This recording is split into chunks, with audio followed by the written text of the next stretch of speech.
asik memang lihat orang punya passion dan asik juga kalau orangnya itu maju karena passion itu.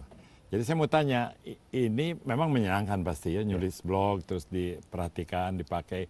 Tapi ini apa memang bisa memberikan penghasilan? Oke, tadi ya memang dari kita apa namanya dari tadinya mulai dari jual kursi vintage yang udah di refresh, kemudian kita berkembang menjadi consultant interior design. Ya jadi tadi seperti rumah itu nggak langsung ditawarkan mebel, tapi lihat dulu Ya, apa yang diperlukan. Betul.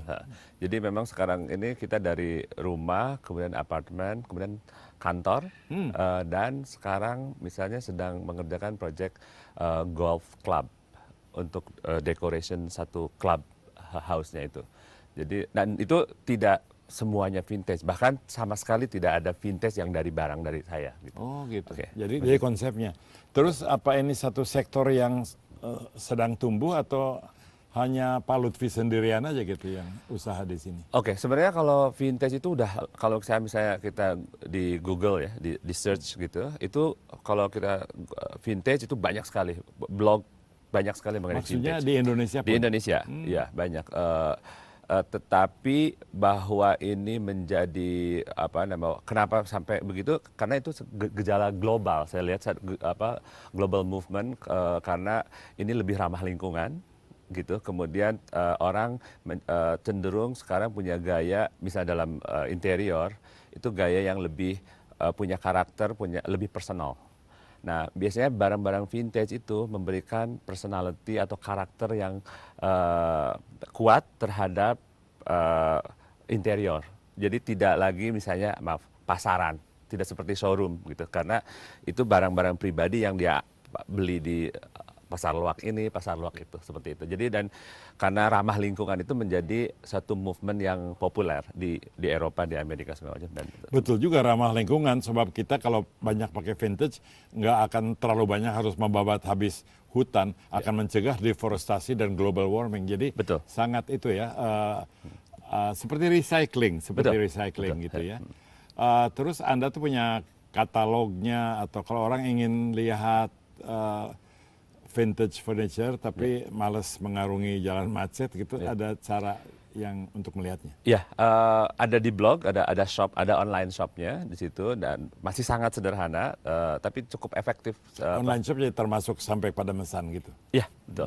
Dan betul, ya online shop atau bisa di sekarang ini dengan kemajuan internet dan lain-lain, itu orang belanja online biasa sekali gitu dan percaya sekali. Saya sendiri jarang belanja online. Itu transaksinya bagaimana ya? Ada PayPal, ada juga. Oh, di Indonesia udah bisa pakai PayPal? Iya. Ada juga yang langsung transfer. Oh, oke. Siapa yang duluan dong, barangnya dulu atau transfernya dulu? Biasanya kita minta uang dulu. Oke, terus ada profesional yang sukses luar biasa lah dalam perusahaan komunikasi. Sekarang ini Anda bisa antisipasi bahwa urusan vintage akan mengambil persentase waktu yang lebih banyak? Kelihatannya begitu, karena begini, interior design gitu menjadi salah satu medium dalam komunikasi, proposal komunikasi kita sekarang.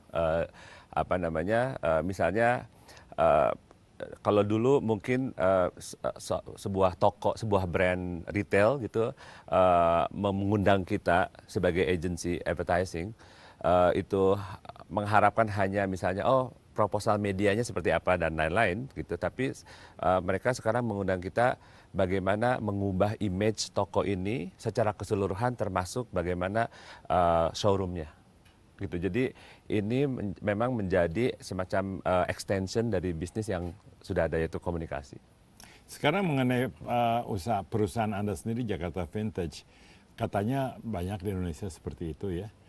Saya tidak kenal, tapi kalau Anda harus jelaskan sekali lagi pada saya, mengapa Anda tuh layak dapat perhatian dibandingkan yang lain, di mana angle Anda tuh yang beda atau yang kuat? Oke, yang saya bilang tadi banyak itu adalah mereka menjual vintage apa adanya. Jadi misalnya kursi Oh, seperti iya, itu, kemudian tidak ada misalnya sedikit effort membuatnya menjadi lebih relevan dengan segmen, dan juga misalnya dengan selera pasar, kurang lebih seperti itu. Nah, itu yang mungkin saya sendiri nggak tahu kenapa, tapi yang mungkin yang membedakan Jakarta Vintage dengan yang lainnya, karena misalnya sebuah kursi yang sama, saya membuatnya menjadi lebih compatible dengan misalnya di sebuah apartemen yang bagus, atau di perusahaan, di kantor perusahaan internasional gitu.